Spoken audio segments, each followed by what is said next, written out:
There it is. All right. Hold on. Gemini's taking notes. Lock in. Taking notes. All right, we locked.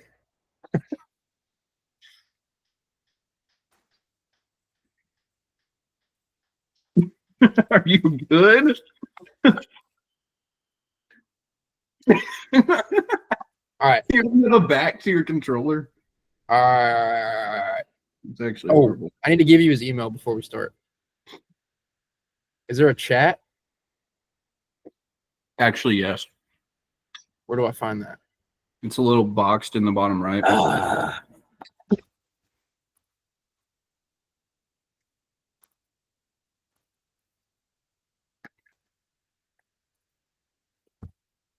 We got that ice cream too. Come on.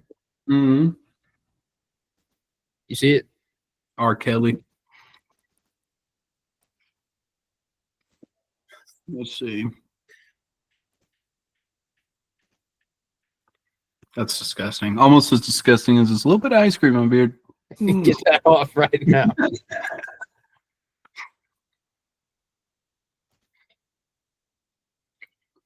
I'll just text him when to join. I just sent him an invite anyways. He can join anytime. We just have a guest on our show. Yeah. All right. Ready, Blake? Next week, just so you know. Who? Carter called being on next week. Wait, actually? Yes. We have fans. We have fans. Did he watch? We haven't released an episode yet. We have fans. Right. We're just getting cooked up. All right. Here we go, Blake. All right. Ready? Welcome back, everybody, to the Two Bees in a Ball podcast. I'm your host, Braden, here along with Blake. Here at Two Bees in a Ball, we pick it, we call, we win, or we fall. That's why you call us Two Bees in a Ball. And Blake, we're back. Another episode. We thanks to Google Gemini, we had a great episode last week. And now we're back. How are you feeling? Feeling good. You know, we're getting this one done a little bit earlier, right? Last week was Saturday morning at 8 a.m. Yeah, not at Saturday. Yeah, we're here Thursday night. I'm ready. Good deal. Hey, I just want to give a quick shout out to all my Oklahoma State football fans. Yeah, that's disgusting. Not an Oklahoma State fan, but I send my condolences. It has to be hard as a fan, honestly. Yeah, no, I agree. Anyways, shout out to all my Oklahoma State people. I'm not really feeling that bad though. Well, Blake, I'll let you kind of start us off tonight. You go ahead. All right. First topic of conversation. We mentioned this just a minute ago when we were talking. Florida, South Florida. Is that just what was that? I mean, I don't follow either of those schools. Is that a fluke? Is South Florida good? Are they going to give Miami a fight this week? What's going on? Man, I just think Byron Brown's that guy. He's a dog. He went in there to the Swamp, probably one of the hardest places to win. Yes. And got a win against a top 15 team in the country. I don't know if you saw that video of the coaches just like freaking out in the locker room, but they were excited to say the least. Yeah, no, I caught the tail end of that game because I saw the score. That wasn't a game on my radar last week at all. One of the College Game Day analysts picked South Florida as their super dog last week. Don't know which one it was, but that's a great call. I don't know who else saw that coming. I sure didn't. But I mean, like I said, don't know much about South Florida. But they're in that Miami area. So I'm almost wondering who's going to have home field advantage in the Hard Rock this weekend. That Notre Dame Miami game, I tend to think that Miami won't have great home audiences because they don't play on campus, right? Which is such an advantage. But they actually had a great crowd against Notre Closer Dame. to South Florida or Miami? Is it really? I wonder. Hang on. Let me look that up. Get up the Google Maps. Hey, I just want to say that score, 18-16, feels like a JV baseball score. Yeah. How do you even score 18 points? Yeah. I don't know. I didn't watch the game. I didn't watch it. You know, there's probably an easy way to get there, but just a little tidbit for you there. But yeah, that was a crazy one, and I don't know, Byron Brown maybe for Heisman. Who knows? If he beats Miami this week, that might be the craziest thing I've ever seen. Hold on. The University of South Florida is in Tampa, which geographically makes 0 sense. So I don't know why they're called USF, but I don't know. They're 3.5 hours away from the Hard Rock Stadium. Okay. So obviously Miami's closer, but they're gonna pack that thing out. I would go if I was a fan. Absolutely. I would go. Blake, we'll end this here with South Florida. If you had to pick your group of 5 champion, would it be them? As of now, I don't know who else it could be. Right. I mean, Boise State doesn't look any good this year, which, you know, for some reason they were ranked preseason. Even with Jinty being gone. I know you have a little bit of hatred towards that, but I don't know who else it could be. I don't either. I'm gonna have to rock with them. Yeah. Welcome to the playoff, Byron Brown. Prime time, game time, made for the moment. Yeah, South Florida, I'm sorry I doubted you. I will be tuned in this week. I'm here for it. Hey, yeah. I just want to go back to week 0. I told you that you didn't bring this up, but I know you remember. I told you USF's quarterback is a dog. Yes, you did. And I just want to put it out there that I did not predict them to beat Florida or Boise State, to be completely honest. I thought they'd at least cover, but they're sitting here 2-0 with a really good quarterback. Yeah, you texted me and you were like, South Florida's quarterback looks good. And I said, well, Boise State's defense is really bad. Yeah. So, again, true. I've been a doubter since week 0. That's my fault. Hey. I'm locked in now. Hey, it's my bad. I'm not perfect. I doubted some other teams that have proven me wrong. So, you though, week 0. Like, I want to go over some picks here from last week. Okay. Keep riding this train of I've got good hunches this year. I don't know what's going on. You had a great week. You had a great week. I had a good week. I'll go over some games that were big, important. One of the first ones we had was that Duke-Illinois game. Yeah. 45-19. Yep. I think we both got that one right. No, I picked Duke. That's my I picked Duke. I picked Duke. I was a believer. Bit me in the butt. Casual. No, I'm not an Illinois guy. I don't know what it is. I go against them every chance I get. Basketball, football. I think it was TJ. I think it was Terrence Shannon Jr. that did that for me. So that's fair. Yeah. That's fair. Well, they throttled Duke. And I guess that Vegas thought something was gonna happen, but that's pretty crazy that they were that wrong. Yeah, that is a huge victory. Absolutely. And then we'll jump right into a game that we got wrong, actually. Yeah. Mississippi State, Arizona State. Man, what a hard cowbells. Those dang cowbells. That dang kid from Spearman, Brendan Thompson, he's been on like 15 teams. Catches that touchdown. Arizona State, if you watch the first half of that game, I turned it off after the first half. I turned it off. Levitt had the flu or arthritis or I don't know. They came both sides of the ball. They were firing. I was like, okay, turned it back on. Arizona State's got this. No. Just to shoot themselves again in the foot.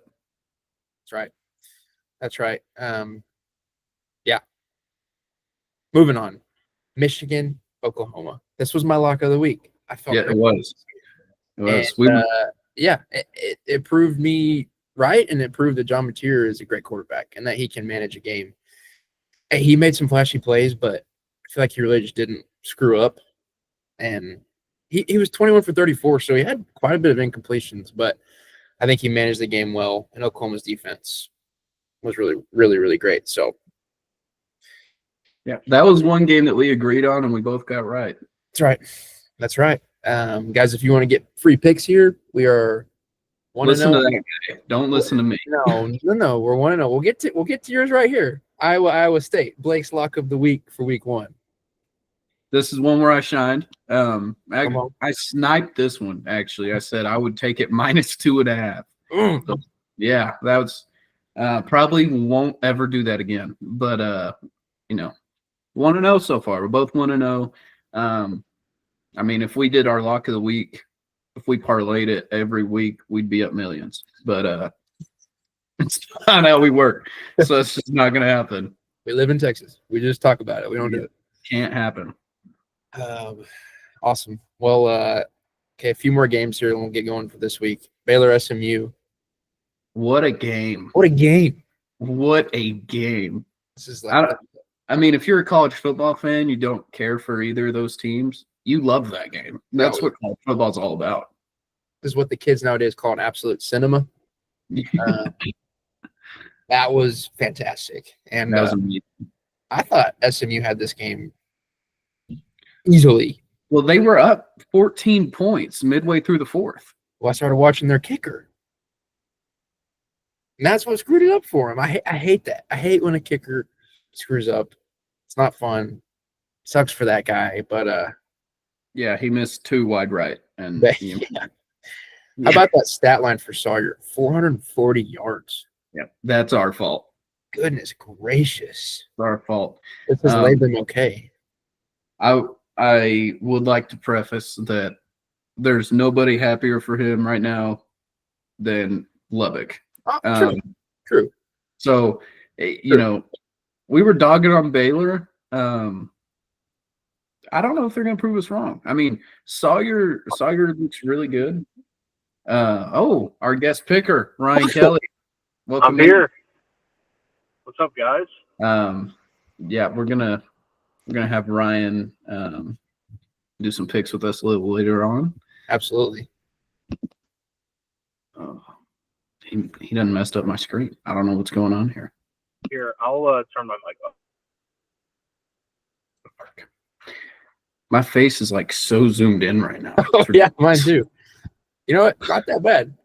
Well, hey, this is Ryan. This is a dear friend of mine and Blake's. He's joining us as our guest picker today. Ryan, you're welcome to join. Chime in. We'll get to our picks here in just a little bit, but glad to have you. Yeah, great to see you. All right, guys. I didn't mean to steal the stage with my abrupt entrance, but y'all get right to it. I'll chime in when I need to. All right. Oh, no worries. This might be a topic that you want to chime in on. We were talking about Baylor and Sawyer Robertson. You got any thoughts there? Yeah, I do. Yeah, that's one of the best QBs in the country. That's the best QB in the Big 12 for my money. And if his defense would just help him out a little bit more, then I think he would have a real shot at the Heisman. But we'll see. His numbers in the first couple weeks have been like really impressive. Very reminiscent of like Mahomes when he played at Texas Tech. Wow. Oh, wow, what a take. Ryan came in here dropping bombs. Ryan came in here and dropped the hottest take of the podcast. I love it. It. Awesome. Ryan's about the hype. Yeah, no, if Sawyer won the Heisman, that would be Lubbock's claim to fame right there. Yeah. True. I mean, it's unlikely, but I have heard people being like, "Oh, that's a good value pick for Heisman right now," just because no one's talking about Baylor and he's balling out. But I mean, the team around him's got to improve a little bit, especially defensively. But I think he has a very, very slim shot at it, so it's worth mentioning. But a shot nonetheless. Absolutely. All right. Well, we'll roll into Blake. Do we need to talk about any other games? You're gonna break my heart, aren't you? Am I? You're gonna break my heart, aren't you?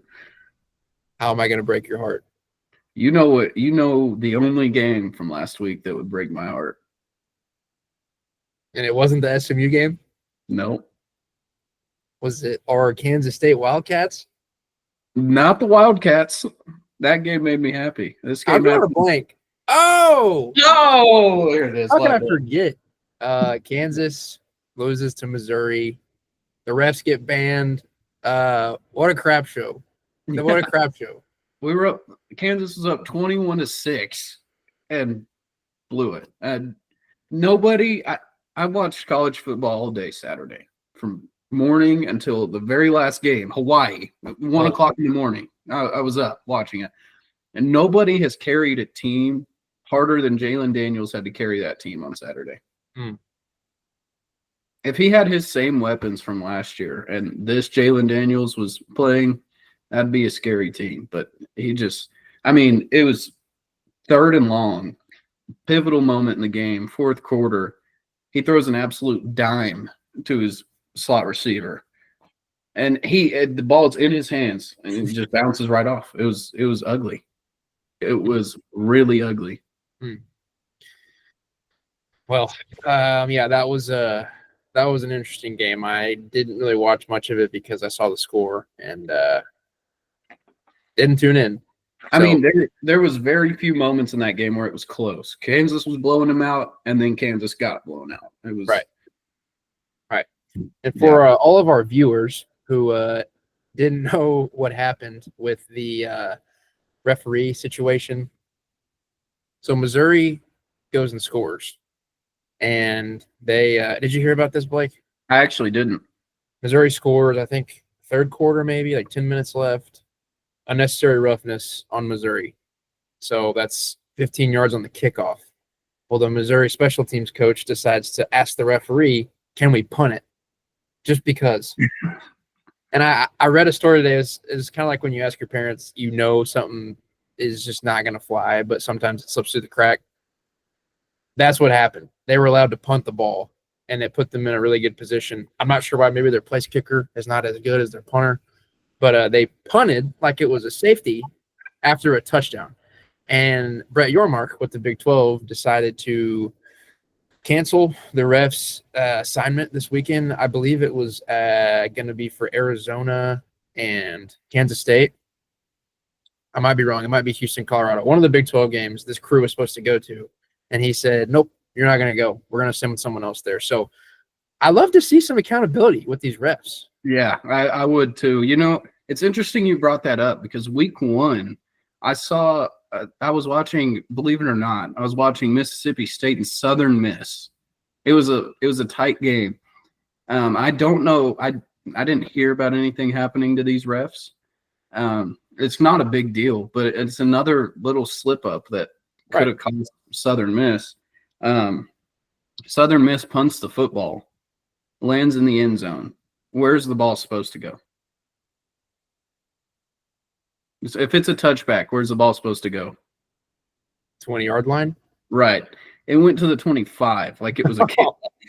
Oh, goody. And I was like, did they change the rules? I did a bunch of research because I'm like, that doesn't make any sense.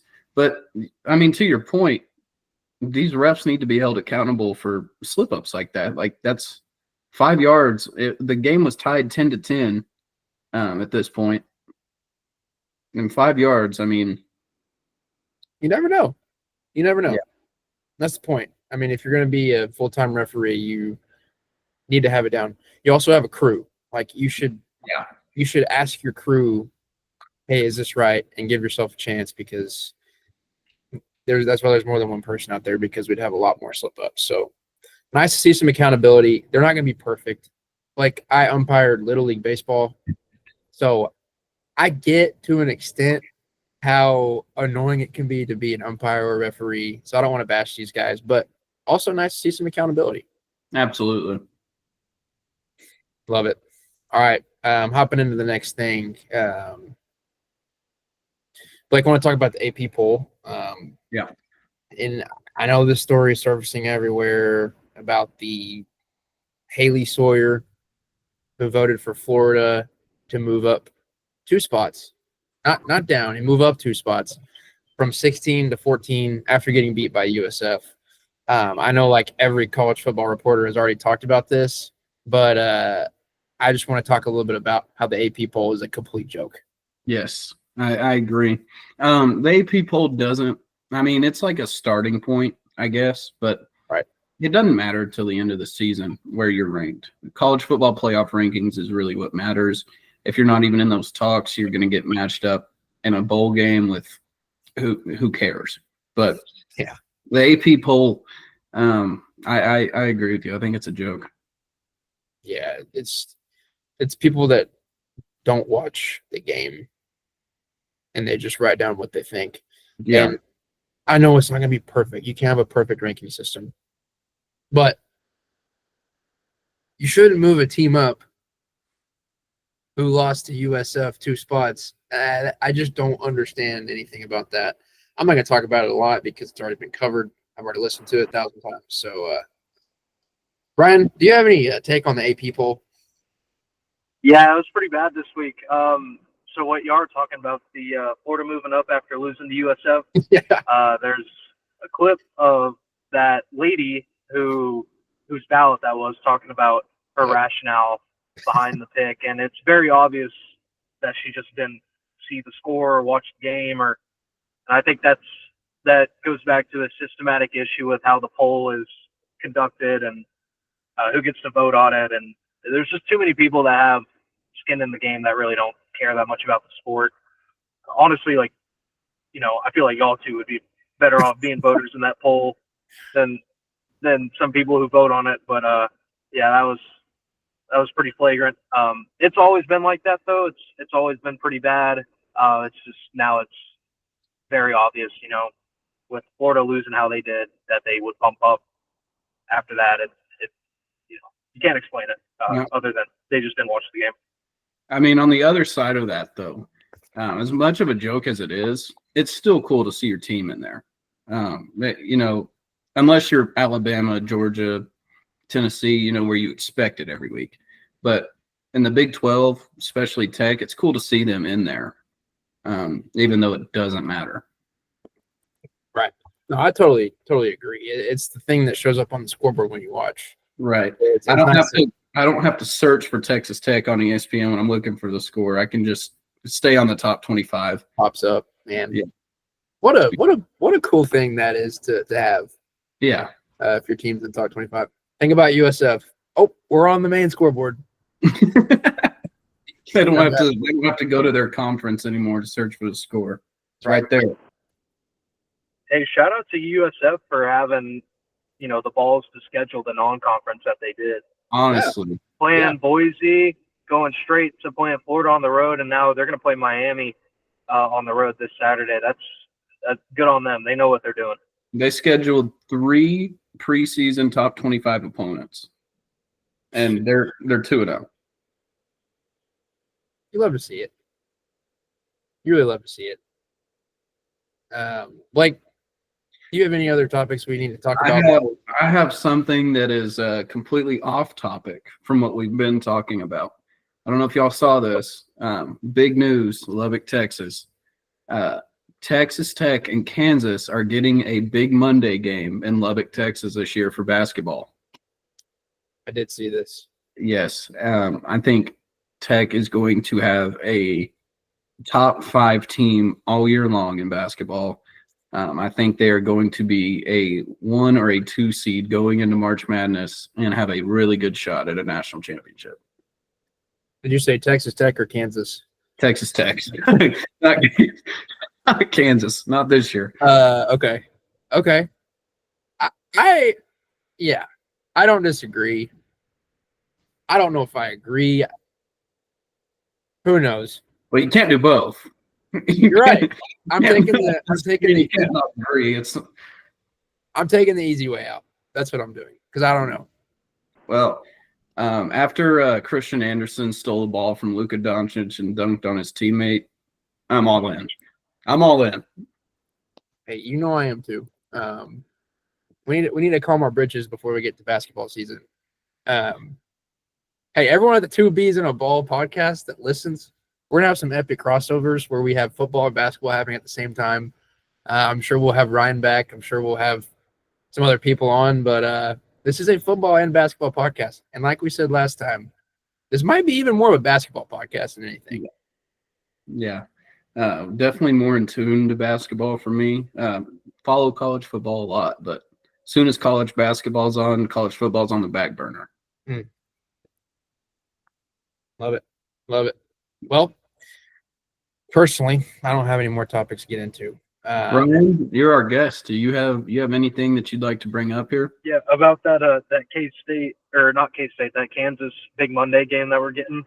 Mhm. I saw a tweet about that when that got announced, and it was a Kansas fan page on Twitter, and they tweeted out, they said this is either going to be a 2-point Kansas win or a 25-point Kansas loss. And you know what? I agree, because we've seen both. You know, when Darion, that game where he went 12 for 12, beat them by like 20, 25, 30, something like that. But I've also seen the other half where it's like Frank Mason, you know, Kansas comes in there and beats us at the last minute. So I think it's going to be one of those games. I'm higher on Tech this year than I am Kansas when it comes to basketball, but we'll just have to see how that plays out. Well, spoiler alert, Kansas does not have a Frank Mason, Devontae Graham, Svi Mikhailuk, or a Udoka Azubuike. They are they don't have the right pieces this year. Is Hunter Dickinson still a Jayhawk? No, he's gone.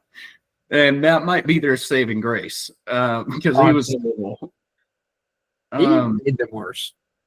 He was the most overhyped player in college basketball. Don't get me started on that. Oh. But Blake's a Kansas fan, guys.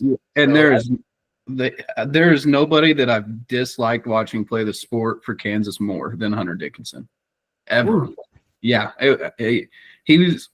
I'm gonna get in trouble for saying this if anybody ever watches this, but he was literally the male version of Angel Reese, like just a complete twin, duplicate, just horrible. Hunter, But if you watch this podcast, I'm sorry. that ain't gonna happen. But to your point, Darion Williams isn't there to save Tech anymore. It's been 2 years in a row. He went 12 for 12 in Lubbock. Last year he had that dagger 3 in Lawrence. I don't know. I mean, it's either got to be JT or Christian this year. You got to think. But they've got, if you're playing Kansas, you've got to have that guy that can get you a bucket. And last year it was Darion. I'm interested to see who it'll be this year. Maybe Lawan Watts. Haven't seen much tape of him, but I know he came in to replace D5. But Kuntag. huh? No. It's not going to be your favorite player. Shout out Mariel. Mariel. I don't know his name. Yeah, I just know a Kuntag. Shout out my guy. He might listen to this podcast. Who knows? Oh man. Well, Blake, shall we get into our picks for the week? Go into some picks here. All right. Well, I've cooked up 9 games we should pick. This could vary. This could change. We might go back to last week and get a little tally of what we did. For my sake, if we're a great team again this week, let's see if we're great again. We're going to see if we're great again. Ryan, last week, Blake and I picked a few games, and we also had a lock of the week where if we were to sports gamble, this would be our lock to play. So we'll go over 9 or 10 games here, and then we'll each have a lock of the week. We can discuss each game. The first one I have is Houston versus Colorado. Ryan, I'll let you go first on the picks. Yeah, so where's this game being played at?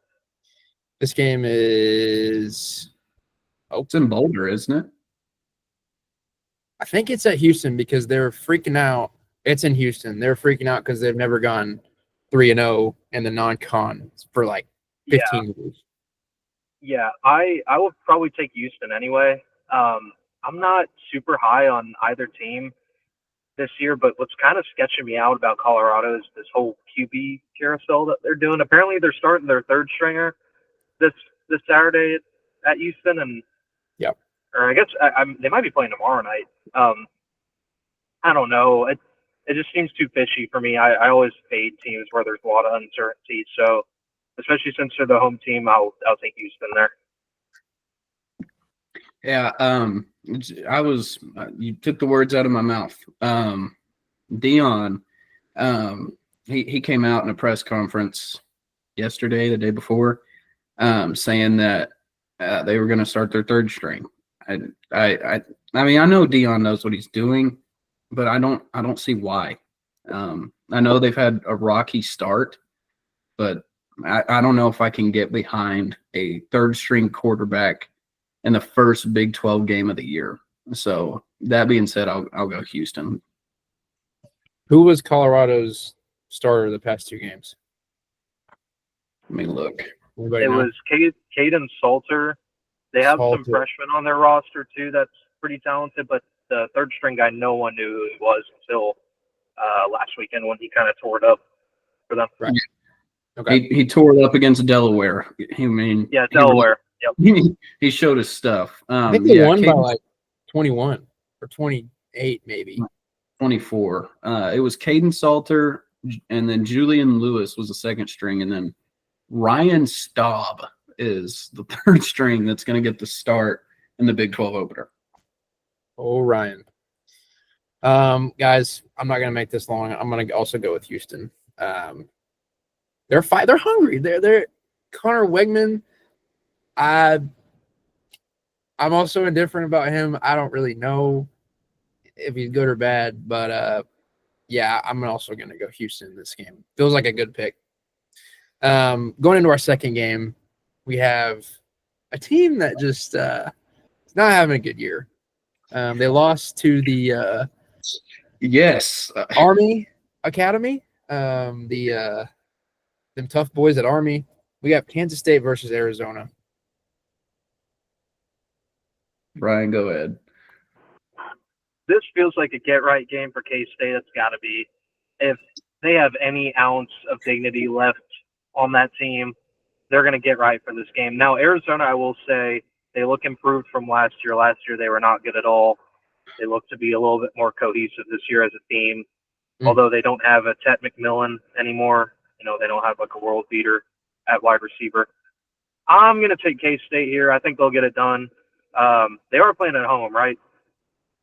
No. It's at Arizona. This is in Tucson? Oh, geez. I'll still take K-State. I'll still take K-State here. I just have a little bit of faith left in K-State from them being Big 12 favorites, in the preseason. Something's got to come out. Something's got to get fixed, especially after that wake-up call last week when they lost to Army. I also trust the QB more. I think Johnson is going to best Fafita in this game. Now, Ryan, you do know who Kansas State's offensive coordinator is, right? Yes, that would be greatest tech coach of all time, Matt Wells. Oh, that's a kicker. Yeah, that might be the worst thing you've said on this podcast. That's horrible. That might be the worst thing anybody will ever say on this podcast. The best tech coach of all time. No. Here's the thing. I think that was satire. Kansas State should be 0-3 right now. And they played Iowa State, who's decent. They've played North Dakota, and they've played Army. They beat North Dakota by 3. That one came down to the wire. Should have lost that game. And then they lose to Army, who the week before just lost to Tarleton State. So I don't think Army or K-State has any dignity left. And if they do, they shouldn't. I'm taking Arizona by 1 million. I'm making note of that million comment. Arizona by 50. Arizona by 50. Okay. Blake, I'm about to rustle your feathers. Don't do this. Don't do this. Ryan's definitely the smartest guy I know when it comes to sports. Oh, yeah. Easily. So it scares me he took K-State. Just in case anybody's wondering, this dude, one year when we were in high school, had like one of the longest perfect brackets I've ever seen. He was how long was it, Ryan? I don't recall the high school one, but I know when I was a freshman in college, I was in the top 100 worldwide going into the Final Four. And that's ridiculous. I mean, this dude is a sports genius, so it does scare me he's taking K-State, but I'd love to hear what you have to say, B. Mark. I'd love to. Thanks for that alley-oop right there.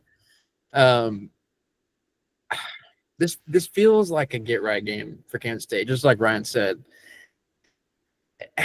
If they have any hope for the rest of the season, they have to win this football game. And I think they all know that. I think the whole team knows that. And, man, I don't know. It's a 1.5-point favorite for Kansas State to win on the road, but they're favored now? They're favored. Yeah, they're favored. So Arizona is plus money, is what you're telling me.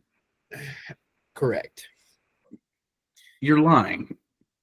It might be even. I don't really know. But That all would that to say, I am going to go with Arizona. Ryan, I love it. I love that we have different picks. We can see what's going to happen. I think either thing could happen in this game, but this game is such a crapshoot, man. Yeah, it is. It is. Definitely. All right, third game we're going to get into is Clemson versus Georgia Tech. Another close one here. What do y'all think? Ryan. Well, I'm going to use the same logic I did with K-State. I think this is a get-right game for Clemson. They have not looked right, the first couple games of the season. Kind of had a dud against LSU, at least offensively, to open up the year. And then last week, I think they played, Troy, and they were kind of getting pushed into the later quarters of that game.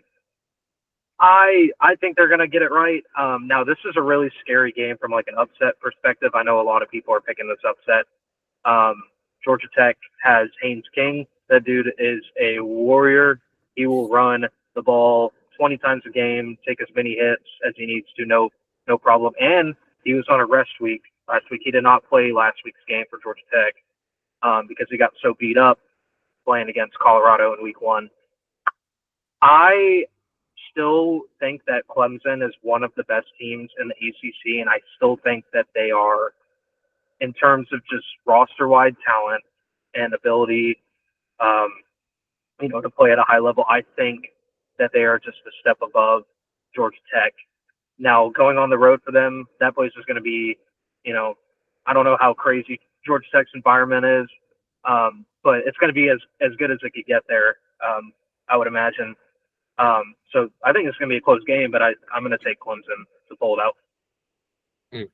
No, that's you made some good points there. Some that I was going to talk about as well. Haynes King is a dog, right?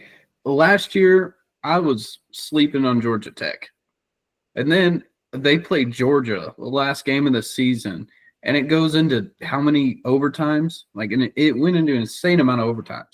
I think it was 7. Yeah. It was. I was actually on the East Coast, and it was late hours of the night that game went on, but that just was one you couldn't turn off. But not only do they have Haynes King, they've got Jamal Haynes in the backfield, and that's one of the most dynamic dual threat backfields in the country. They're 2-0 right now, and I can't sleep on Georgia Tech anymore. I'm taking them in the upset this week, and it kind of scares me because I don't know if me and Ryan have agreed on a game yet, so I'm probably over. Hey, we picked Houston. Oh, okay, that's right. I got one. Yeah, I'm taking Georgia Tech this week. Another split game here for me. I'm really tempted to take this upset, but I feel like Clemson is going to win this game. It's going to be really, really close. I think Georgia Tech will cover. I think it'll be a field goal game. But I am going to take Clemson. I don't think they're as good as they were hyped up to be. Like the AP poll thought they would be, the preseason rankings that they still hold on to this day, which doesn't make any sense. But I am also going to go with Ryan here and take Clemson. Yeah, Yeah, I want to say something about that too. Going into this year, I was bought into Clemson as being a national title contender, and the first 2 weeks have not proven that to me whatsoever. I still trust their QB and their defensive line, and apparently they have good receivers out wide. I just haven't seen it yet. I still trust them to get it done though this Saturday in Atlanta. Yeah, and Clemson, honestly, I think they should have lost last week. I think they were down going into that weather delay. They went down even more coming right out of it. And then that just looked like Temple was dead. But again, I mean, that could just be Clemson got a straight butt chewing in the locker room during that whole weather delay. But if you watch that game, I really think they should have lost. But they didn't. They're 1-1. And now they have a way bigger test coming in Temple. Yeah. I mean, if I'm Dabo, I'm making that the hardest week of practice I've ever coached, maybe in my life. Absolutely. Feels like a wake-up game. I'd love to see an upset. I think we all would, but we shall see what happens. Into the next game, our fourth one, Georgia versus Tennessee. We'll switch up the order here. Blake, you go ahead and give your take first for Georgia versus Tennessee in Knoxville. Good old Rocky Top. Not a night game. Not a night game, but still in Knoxville. Georgia's been dominant. They've been dominant the past, I don't know how many years. Lots of years. Lots of years they've been dominant. Going into Knoxville, that last year, Tennessee had a good season. Couldn't get the job done last year. Give me good old Rocky Top. Give me good old Rocky Top. You brought out the shirt. Pull off the upset against the Dogs. Spreads 3.5. I think I saw something today. This was the most bet upset of college football so far is Tennessee against Georgia. So I'm excited. I'm excited to watch this game. Ryan, you take it away. Blake, do you know the last time Tennessee beat Georgia? I don't want to know. Do you remember the Jawan Jennings Hail Mary? Yes. That's the last time that Tennessee beat Georgia. Look, Georgia has Kirby Smart. That is the best coach in the nation until proven otherwise. And after their performance last week against, I think they played Austin Peay. They did not play well. They scored like 25 points. He's gonna rip into them like this week at practice. Like that week of practice for Georgia was probably hell. And they're gonna come out no lapse in judgment or no lapse in focus whatsoever. They're gonna be playing their A game. And I think when Georgia's playing their A game, they're hard to beat. I still have questions about them at QB, at receiver, but if I know Georgia, they can run the freaking ball, and I think they're gonna run it down Tennessee's throat, and I think they're gonna take this game in Knoxville. Fire me up, Ryan. Blake, I just want you to know Tennessee has lost 8 games in a row to Georgia. Not looking They're too due. hot. They're due. That maybe. I don't know. I'm rolling with Ryan here. To be the trend. Blake is our Kool-Aid guy. I love that. We'll have to have it on a podcast. Yeah, I'm going to go with Georgia and Kirby Smart. Again, after a rough week, good coaches get after their teams. I think he got after his guys, and they go into Tennessee. Now, if this was a night game, my pick could be different. And also, that's right. Dark mode. That's right. Also, what scares me is that this is what'd you say, Blake? They're betting on the most upset. It's the most bet upset game. I don't know if that wording makes sense. I get it. Yeah. I'm trying of the season so far. That scares me. I mean, the money talks, and people are betting the upset, and Vegas is going to be like, no, that's not going to happen. We're going to keep all your money. So I'm going to go with Georgia. Moving into our 5th game, we'll get it going rapid here. Arkansas versus Ole Miss. Again, not a crazy game, but a sleeper. Ryan, you take it away. Yeah, I'm going to take Ole Miss here. They did not play well last weekend against Kentucky, but it feels like Kentucky always has their number for some reason. I don't know if it's like the early season, conference game that's in the non-conference part of the year that gets them. But yeah, I'm going to take Ole Miss here. I like their quarterback. I don't know if he's going to be 100% ready to go for this game. I know he kind of got injured in the last game, but I think he's going to play. I do like how Arkansas has been playing. Their quarterback, Taylor Grease, has been tearing it up. But as bad as I felt about Arkansas going into the year and as wrecked as they got in the portal and they lost a lot of their talent, I think I got to take Ole Miss here, all things considered. Yeah. This is one that we're going to agree on, long story short. Arkansas, there's one thing you can bet on with Arkansas is they're never going to get blown out of a football game. It doesn't matter who they play. It just feels like they can always keep themselves in the game and still find a way to go 6-6. That's just what they do. But yeah, no, I like Ole Miss this week. I don't understand, to your point about the early season conference game, I never understand that about the SEC. I mean, you have a week 2 conference game, week 3 conference game, then you play Tulane week 4. And then week 6, you're playing Washington State. So I'll never understand that on their scheduling. But yeah, and I feel like it's not all the teams in the SEC. Like I remember last year, Ole Miss got Kentucky at home in week 2 when they were in the top 10 and they lost. And that loss ultimately ended up keeping them out of the playoff later on in the season. But it's just bizarre that game always falls in week 2. I agree. I don't understand their scheduling there, but I mean, they're the SEC. They can do whatever they want. Dang right. Unfortunately, dang right. Part of me wants to call the Hogs here. I can't. Arkansas has become a hatred for me.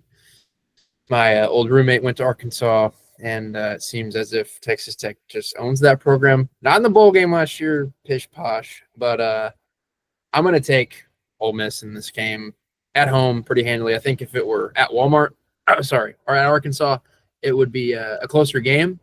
But I'm going to go with Hotty Toddy, Ole Miss. Let's ride. All right. Here we go. I'm going to go first on this one. We got Notre Dame versus A&M.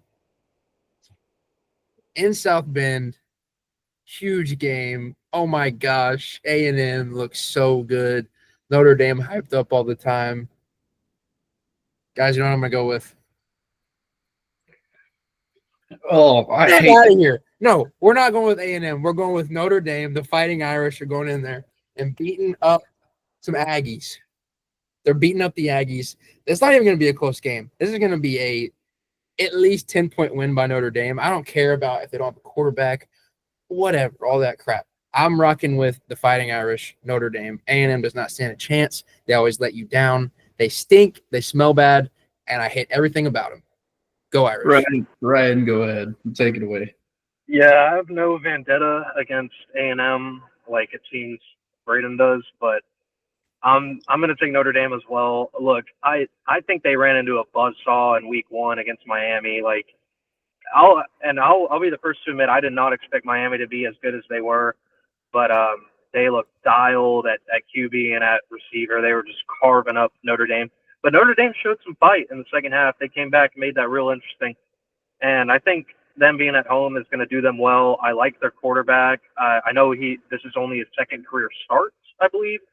But he looked very poised, at least in the later half of their game at Miami. And I think they have the best running back in the country in Jeremiah Love, and I think they're just going to feed him the ball until A&M stops the run, and then I trust CJ Carr to get it done through the air and get them that win at home. Well, now I love you guys, but Don't can't get behind Notre Dame. Ryan's point, they have one of the best running backs in the country. Texas A&M's in the SEC. SEC is ground and pound until you can't run the ball anymore. A&M is built to stop the run. Every SEC team is supposed to stop the run. You play to give Notre Dame credit. Their scheduling is better this year than it previously has been. The first 2 games of the season, you've got Miami, you've got A&M, and I mean that's an improvement from what they've been doing. So I can give them a little respect for that. I can't get behind them beating an SEC school.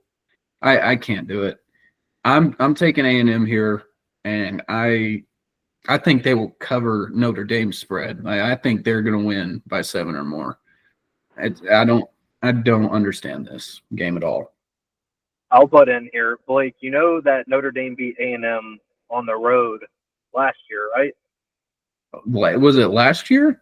Yes. That was last year. Notre Dame went to Kyle Field and beat A&M. Yep. Was A&M ranked last year? Yep. And it was the first game of the year. It was like one of the kickoff games. Okay. Yeah. Yeah. I don't care. I'm taking A&M. Okay. We shall see. I clearly don't agree, but Notre Dame is hyped up every year to go into the playoffs just to get smoked. I don't like Notre Dame. I don't like that they're not in a conference. It doesn't feel like they have to earn anything. And I'm not a Notre Dame fan. I just don't think they can roll into South Bend, Indiana. Luckily, it's not going to be cold like it normally is up there. But I don't think they're going to roll in. I'm glad Ryan brought up that point because they're definitely going to be out for revenge this year.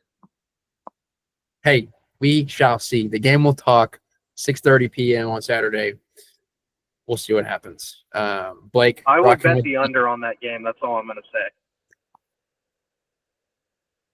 What did you say? Oh, nothing. Okay. I was saying you picked the Aggies. I don't like A&M. Hey, I would love to see it. Honestly, I would love to see it. But my passion for not liking A&M is clear, so that's all revealed out there now. Here we go. Vanderbilt versus sorry, this is a non-biased podcast. I just want to let that be known. There's no bias here at all. We simply talk about college football because we love it. Vanderbilt versus South Carolina. This is at South Carolina, and they are a 3.5-point favorite. Night game. Blake, go ahead. I mean, they get scary in South Carolina in nighttime. I mean, that's a rough place to play. Vandy has really turned their program around from 2 years ago. But 3.5 points in South Carolina at night, Crazy. Yeah, I don't. Another line that I don't understand. You can't waltz into Columbia at night as an unranked team when South Carolina is number 11 in the country and expect to win that game. I mean, just to put this into perspective, South Carolina's rival, Clemson, they would not play a night game in Columbia this year. They wouldn't do it. It is a rough place to play. It's worse than the Cowbells. I'll tell you that. So yeah, I'm taking South Carolina. I almost, just because I'm not going to take this as my lock of the week, this would be my second option is South Carolina minus 3.5.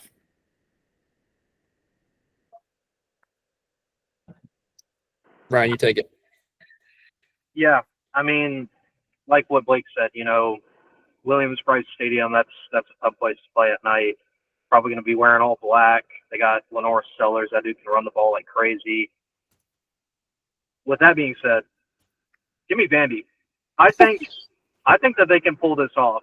I think for a team to go into Columbia and beat them, it takes a team full of douchebags. And guess who that is? That is Vandy. Have you seen their quarterback? Come on now. That dude is just a straight gamer. He's all business.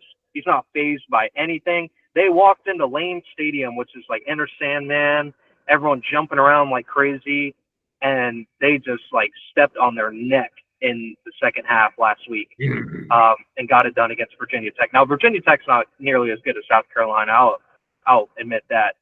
But just the dominance that Vanderbilt has shown so far, this is a program that's completely turned it around, and I think this is going to be a statement game for them. I think they're going to get it done against South Carolina. Wow. You heard it here, all listeners. That's fantastic. I would love to see that happen. I'm unfortunately going to go with Blake on South Carolina on this game, just with the home environment. But Vegas knows something. 3.5 points.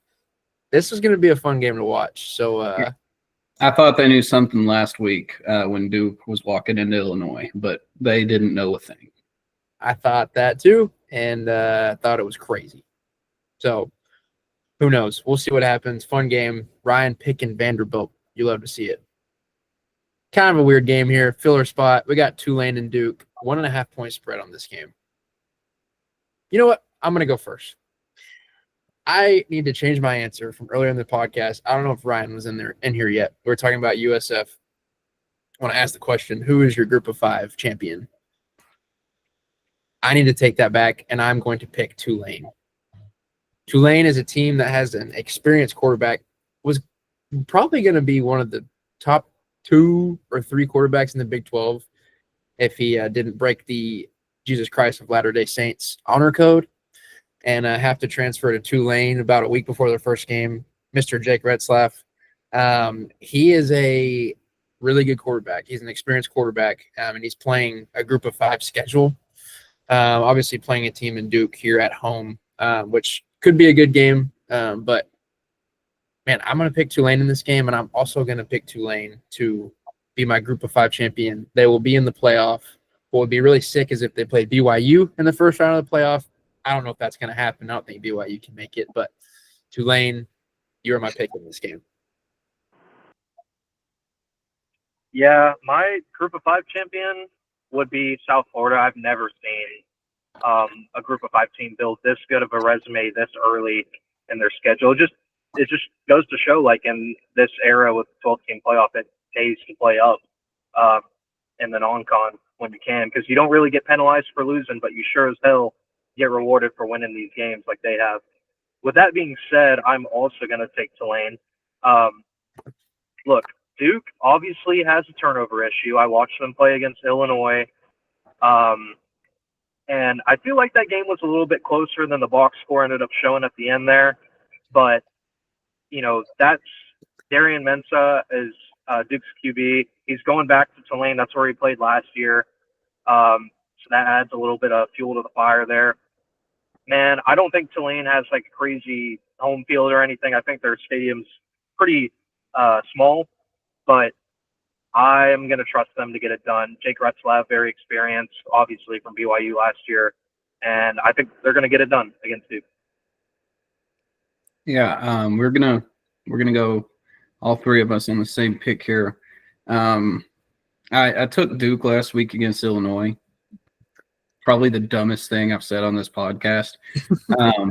But yeah, I can't go with Duke after that performance last week.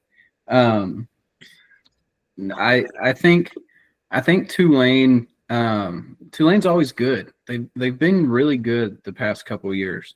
They've been in the top AP top 25, which we've talked about already.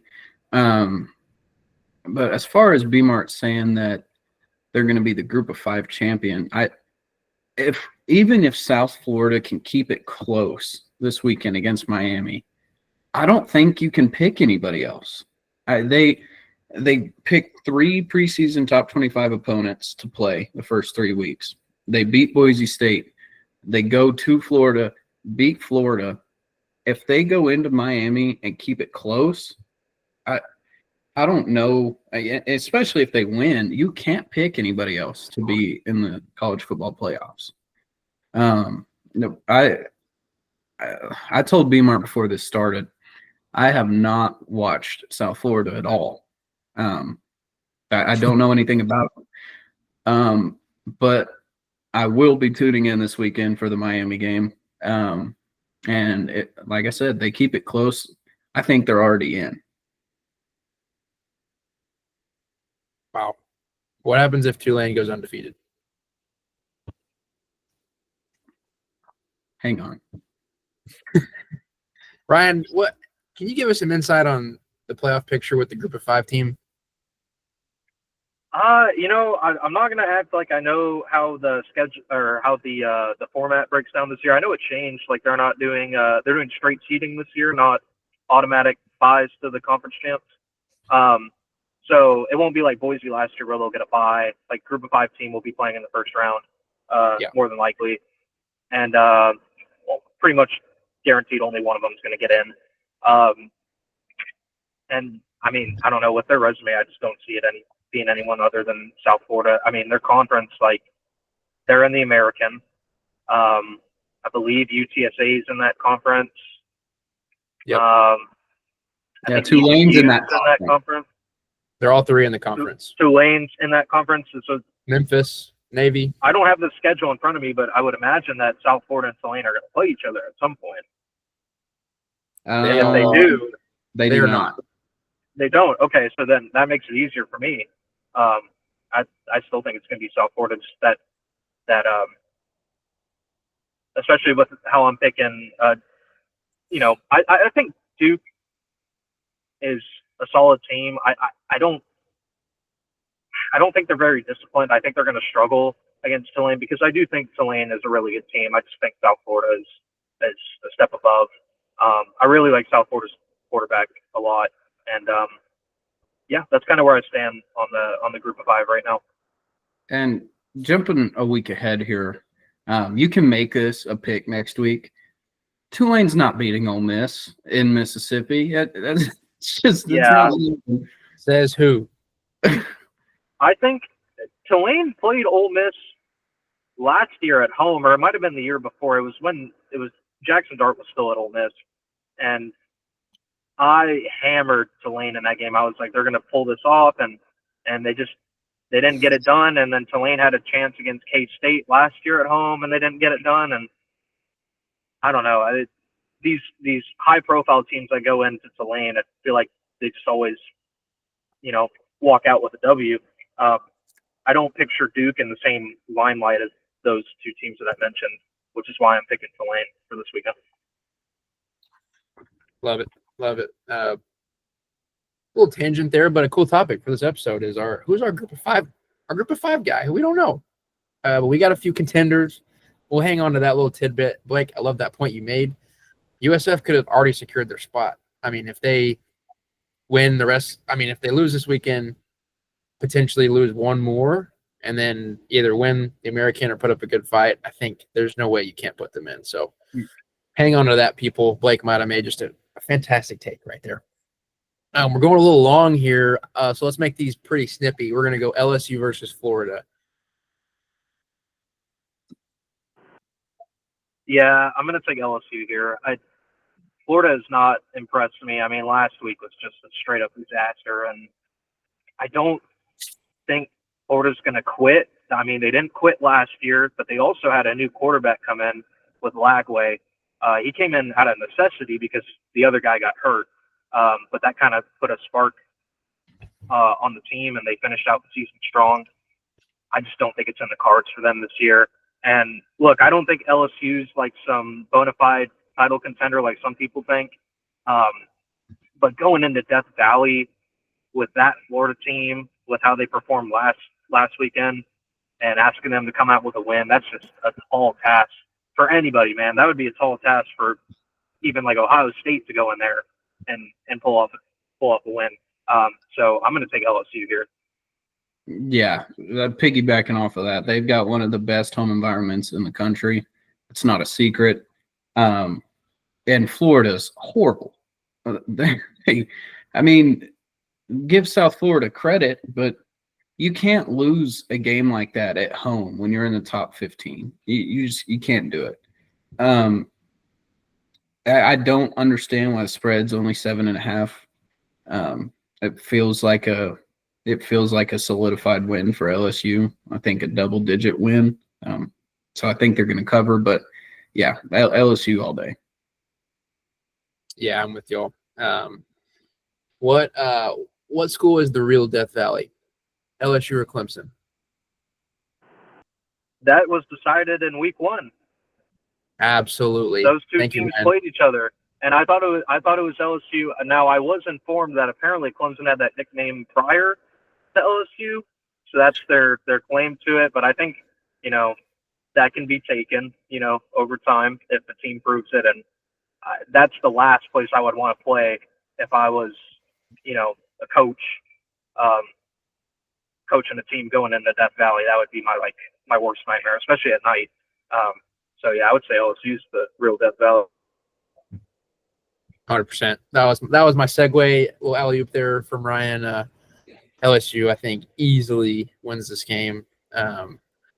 Florida coach definitely on the hot seat. So we'll see. We'll see what happens with that. Last game here, a little bit of a fun one for us Big 12 people. We got Pitt versus West Virginia. We got a little border war here. Close proximity. I think will be a fun game to watch. Ryan, I'll let you take this one first. Man, this one pains me because out of all the Big 12 teams, I got bones to pick with a lot of them. Like Utah really frustrates me. Some of the hateful eight schools really frustrate me, but I've always pictured West Virginia as being like a brother. They feel very similar to Texas Tech in terms of like fandom and culture. I think their team is god awful this year. I think Rich Rod is going to figure it out there like he's done it before. I just don't think it's going to happen overnight. I think this is very much like a rebuild year for them. And Pitt is, they're no slouch. I don't think they're quite as good this year as they were last year, but they still have Holstein, and I think him being an experienced QB is gonna do well for them, and I think they're gonna get it done against West Virginia. Yeah, I think it speaks volumes when you're 7.5-point favorites on the road. Yeah, I don't see West Virginia getting this done here. I'm taking Pitt. I almost want to say they'll cover, but I don't know. To Ryan's point, West Virginia looks like a dumpster fire. And shout out, what year was it? Was it 2015, 2016? They were ranked top 5 in the country. And they come into Lubbock and get absolutely blown out. I think that was 2013. Geno Smith was playing. It was their first year in the Big 12. It might have been later than that, but it was sometime around then. Yeah, it was like 49-14. And they were top 5 in the country. Texas Tech was mid, and we blow them out. And that's a game that you expect some field storming going on. Everybody was gone by the end of that game. It was over at halftime. It wasn't a game. But a little tangent there. But yeah, no, I'm taking Pitt in this game, and I think they'll cover. Guys, I hate to break it to y'all.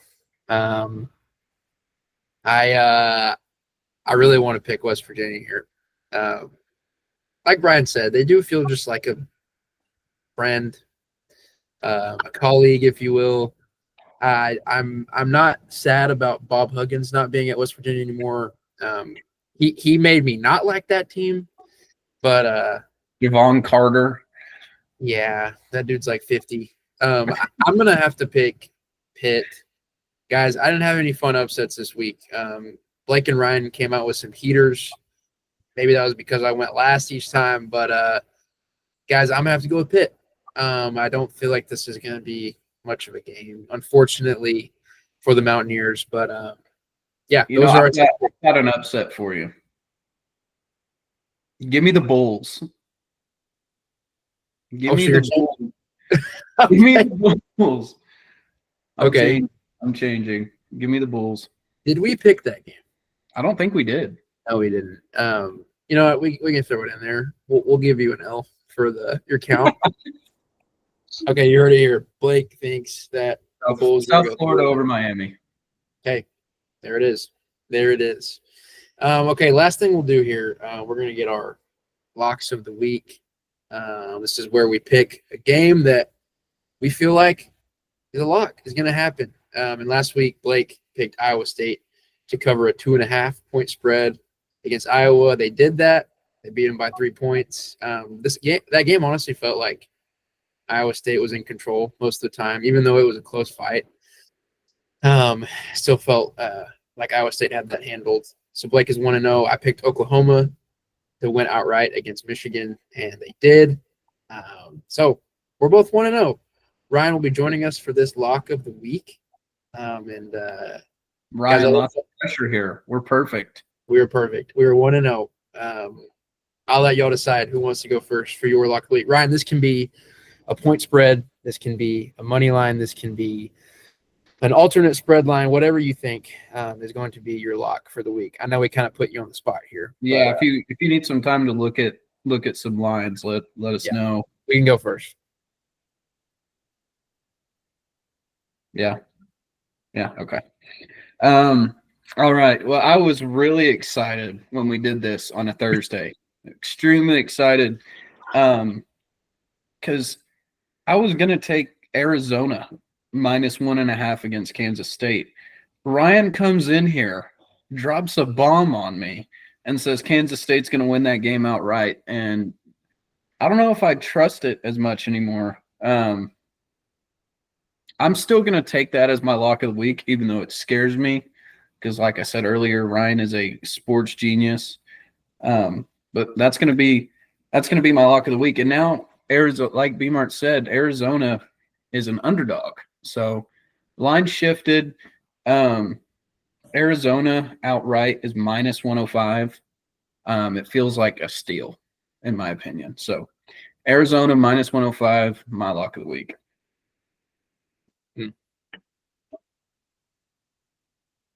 I'll take it over here. Mine, again, this isn't as close of a bet here. You know what? Screw it. I'm taking Notre Dame spread. Notre Dame is going to cover and beat A&M -6.5. My lock of the week goes to – no, I take that back. I'm going to be a little safe here. I'm going to buy it down to 5.5. 2 field goals. I think Notre Dame beats A&M this weekend by at least 6 points. That's a hot lock of the week. Mm. Yeah, I would have gone with like LSU spread over that. That's scary.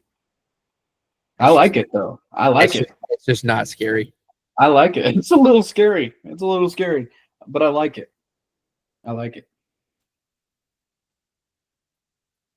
right. I was kind of put on the spot, but I think I know what I'm going to take here. Give me Tennessee, Georgia under 49.5. Love I think that. defenses are going to shine in this game. Obviously, when you think Georgia, you think defense. And if anything from last week showed us about Georgia, it's that their offense is kind of a work in progress, especially with their quarterback not being as dynamic as maybe some other QBs in the country. And then Tennessee, like they have Joey Aguilar at QB, and he's been tearing it up against some pretty bad teams. But I think maybe Georgia's defense is going to kind of put him through the ringer a little bit and give him something that he hasn't seen before. And it'll be a slow start for both offenses, so I'll take that game under 49.5. That's my lock of the week. Yeah, I love that. Blake, remind me, were you Arizona outright or cover? Yeah, Arizona outright, -105 odds. I love it. All right. Well, everybody. B-Mart, before we get off. Yep. This week, are we a good team or are we a great team? Oh, this is good. I gotta look at this. Last week, Does Ryan. someone have the spread on him? Yeah, it's 23.5 Tech. Ryan, last week we talked a little bit about how good teams win, but great teams cover. And I know I didn't come up with that. But anyways. Did Tech cover last week? Because I know depending on the book, they did or they didn't. It was great right question. on the line. It's a great question. They didn't in the book I looked at. No, it's something that we talked about, though. We both said they can cover, but they're not going to leave starters in the full 60 minutes, right? They almost had the spread covered at halftime and then wound up not covering the spread. So the spread was 49.5. You win by 48. Oh, it was 49. I thought it was 48.5. No, it was 49.5. Okay. Yeah, I mean, I think Tech's going to be a great team this weekend because I kind of have this feeling they're going to leave the starters in longer just to get them prepped for this Utah game. I know some people might not like that because of potential injury, and they just want to get out of this game with a dub. But I mean, look, going into that Pine Bluff game, I was scared, dude. Like, I know Pine Bluff is like terrible. It's like a high school team, but like I saw a struggle down to the wire against ACU in the first game of the year last year, and we just put our foot on their throat, and it was never even close, like from the get go. And it just feels like a different like year for Texas Tech football, and they keep their starters in for 2.5 quarters. In this game, I don't know how long Morton's going to play for in this game, but if they have to bring him in, and he's more than capable of putting up numbers, I think they can cover that 23.5. Yeah, I almost took this as my lock of the week. I don't know if you guys have watched Oregon State play football, but it's almost unbearable. They are horrible. I watched them play California week 1. It was, I think it was actually, it might have been, I think it was week 1, but either way, it was awful to watch. They could not move the football. California doesn't have a good team this year either, but they couldn't stop their run. They couldn't stop their pass. It was ugly. And then last week they lose to Fresno State. And I would be really impressed if either one of you could tell me anything about Fresno State. Again, just a dumpster fire of a football game. I think Tech covers this with ease. I think they can cover that in the first half. It's going to be an ugly football game. It's going to look just like the last 2 weeks. I agree for the most part. I don't disagree. Malik Murphy is our quarterback. He's 6'5", 234. I wouldn't want that guy running at me, but apparently he doesn't run the ball that much. He's only got like 20-something yards on the year. Well, in college football, you got to count in their sacks and their rushing yards. That's without sacks. Oh, is it? Yeah. So I don't know. He could be good, but he's not. So he was 13 for 18 this week, 121 yards, 0 touchdowns, 1 interception, and 57 rushing yards. So look, I'll say this about Oregon State. It does not seem like a QB-led team. I know Malik Murphy, I remember him from playing at Texas. Like, he hardly ever played. He was sitting behind Quinn Ewers and Arch Manning. And that might have been before Arch got there. But anyway, he was like second or third string for Texas. He did well at Duke last year, and they kind of just moved on from him. And they got this kid from Tulane that they were more confident in. And I think that speaks volumes to they're not super confident in his ability to progress as a quarterback. And so I think Oregon State's going to have to get it done on the ground. And if you're asking them to get it done on the ground against Tech's D-line and our linebackers, like, that's kind of a tall task. I don't know how I'd feel about that. So I feel comfortable in that spread. I think we can beat them by like 30. Well, I'm going to make myself look dumb here, but I gave y'all Fresno State's quarterback stats, so that's good for me. But Malik Murphy went 31 for 48, so he was launching the ball, had 371 yards, 4 touchdowns, 2 picks against Fresno State, 3 rushes for negative 15 yards. So that's also really good against a Fresno State football team. Okay, yeah. So his rushing without sacks is, I'm pretty sure, about like 20 yards. That's he won't hurt you with his legs. I'm really tempted. No, I think what it comes down to is, like, do you trust Tech's secondary? They haven't been tested much this year, but I mean, last year Tech's secondary was awful, but they kind of overhauled that cornerback and safety room a little bit. And I know we're not super deep at safety, but if you trust them, I would take that spread. We are going to live in the backfield on Saturday. We're going to be in the backfield almost every play. Oregon State's O-line is a dumpster fire. We have a great D-line, as Ryan said. We're going to live in their backfield, and it's going to be a rough day for Mr. Murphy. Indeed. I listened to a podcast with Skylar Gill Howard, the man who got that pick 6 last week on the Tech D line, and he talked about how they don't really think ahead in their schedule. They just know what's next, and they're going to attack that week and do it. So I really am not worried about them looking forward to Utah in the coming week. I think they're going to take care of Oregon State. I am really tempted to change my lock of the week, protect to cover, but I can't take back my little freak out I had about A&M earlier. So I'm going to stick to it.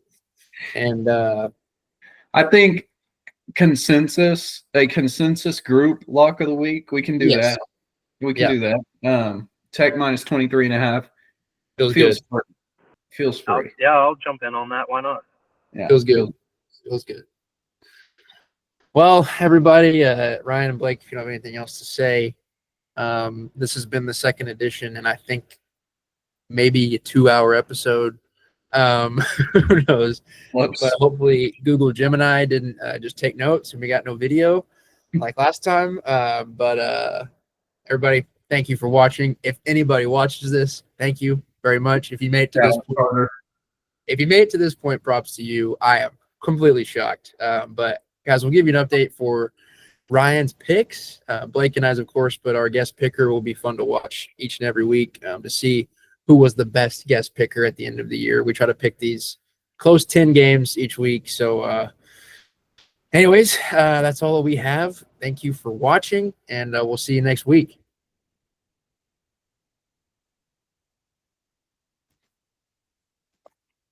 And